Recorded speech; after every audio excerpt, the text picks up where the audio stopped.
I'm going to read some poems from my collection, Heroes and Householders.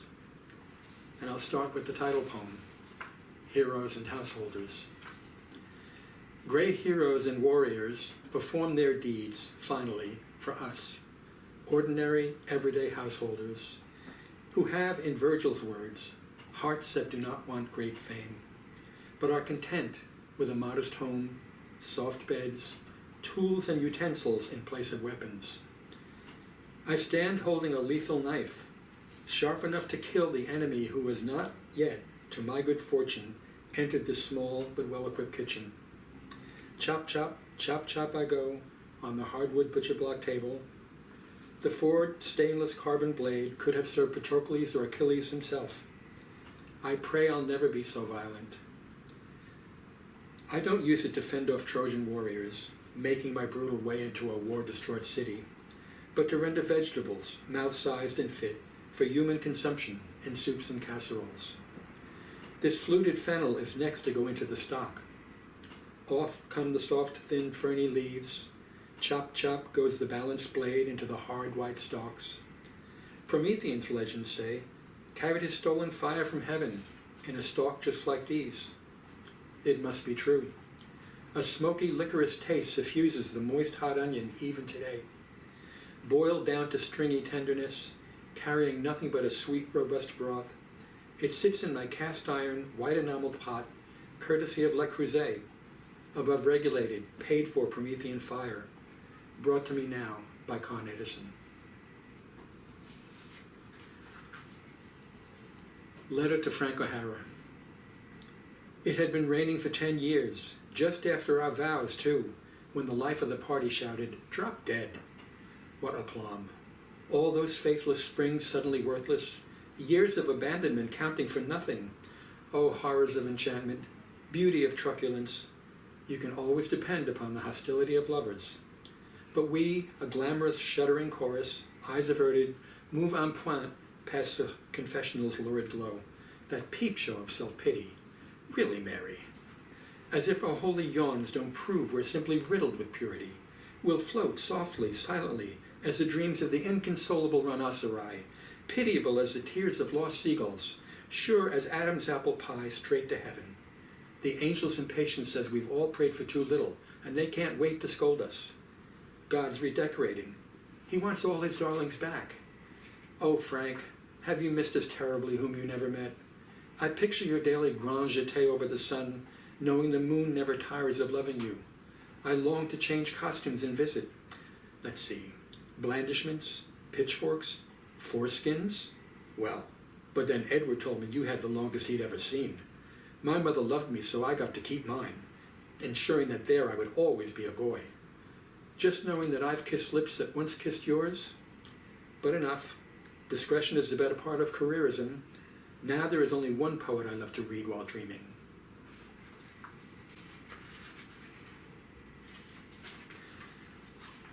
In praise of concrete, homage to Allen Ginsberg. The wonders of concrete I sing, demanding shoe-sole devourer, ground of dangerous adolescent adventures down any and all unknown paths, smasher of dropped eggs and ripe peaches, scraper of knees and elbows, smotherer of weedlots, protector of ants, eternal enemy of the moist, dark, uncovered earth. Concrete, you are the end of eras, herald of decades, augur of change, from muted summer paths onto you, solid foundation of the 20th century, domain of roller skates, bikes, and juvenile delinquents, beautiful canvas of urban dreams, mixing chalk, spit, coffee, and blackened gum onto city-large Pollocks revised daily by millions. Without you there'd be no Sculsies, no hopscotch, no curbs and fire hydrants and hole-punched girders bearing traffic signs, no silver octagonal columns rising from pyramidal bases of poor and rounded squares of you. Concrete, trundled from site to site in elephant-colored bomb-shaped trucks or mixed on the spot, your fat rivers of rough green batter pouring into sidewalk molds, sprinkled with pebbles like rock sugar streusel of green and black and scratched silver and chalk-white nuts, edges beveled with serrated-edged trowels held in thick-muscled forearms, emerging from rolled flannel sleeves, arms with milky gray-green splotches speckled and matted with miniature hair-pulling nuggets. Concrete, how prolific you are, producer of fortunes small and large, generator of loose change for low-level gangsters and brutally talented thugs who parlay a minor craft into major wrought iron fences and red-bricked mansions in the delicate bays of Long Island's North Shore, the green recesses of upstate New York, and the horsey hills lying all unsuspected behind the clever camouflage of industrial New Jersey. Concrete, you are immense with your black lightning cracks, your white panels home to galaxies of blackened bubblegum, grouse-spreading slits, crevasses, miniature plateaus and ravines, the treacherous landscape of all creatures who live on or near you, the ants who emerge from your damp caves to walk upside down on cantilevered cliffs, or the prowling tomcats whose fierce amber eyes and midnight short paws ignore your beautiful irregularities. Oh, concrete, the water streams endlessly down on you, the oil-rainbowed rivers carrying bottle caps and gum wrappers and ice cream stick rafts to clogged sewers, the black rain of cities turning your fat gray pebbles a majestic purple, spit-shining your neighboring squares of slate to blue-gray patent leather. Concrete, I love you in the summer, when the heat shimmers above you. I love your salt-stained endurance of winter and the urban cool of your springs and autumns. Concrete, you are as mysterious as glass, more durable than glazed tile, noble as marble, a worthy substance, deserving of praise. And next I'll sing of your beautiful sister Tar, and after that the wonders, far surpassing the antique pastel beauties of dull country roads and monotonous rural scenery, the wonders of all city streets.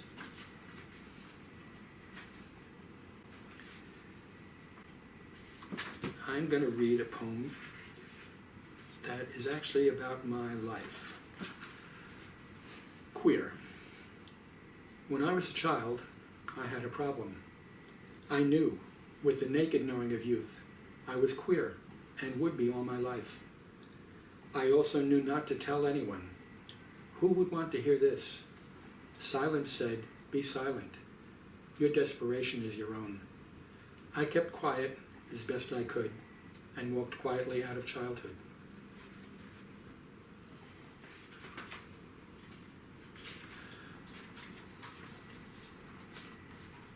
Orphan, for Joan Larkin. My mother is dead. I'm glad. I was a good son. My mother is gone. I'm sad. I was in love with her. My mother loved me. It hurt.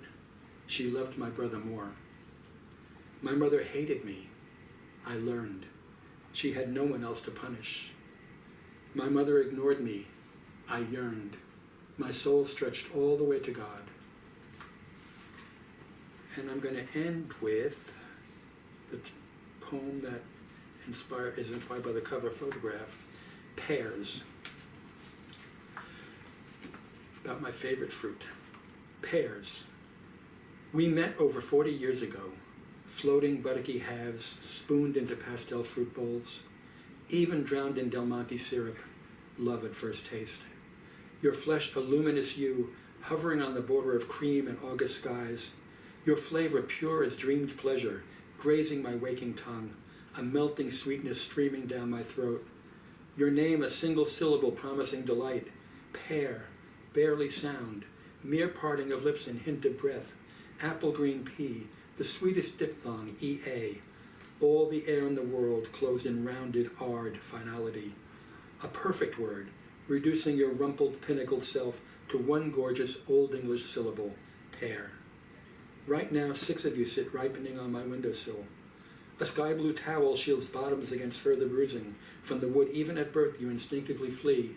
Hanging off trees in swelling green gold tears, yearning for earth, or growing to maturity in bottled olive green light, your dying breath suffusing aging liqueurs like the oldest I ever drank. The summer I was 19, a century-old brandy served in snifters, the likes of which this working-class boy had never seen. I tilted the giant crystal bowl. The fragrant liquid elongated in mimicry of its remembered self and seeped into my mouth.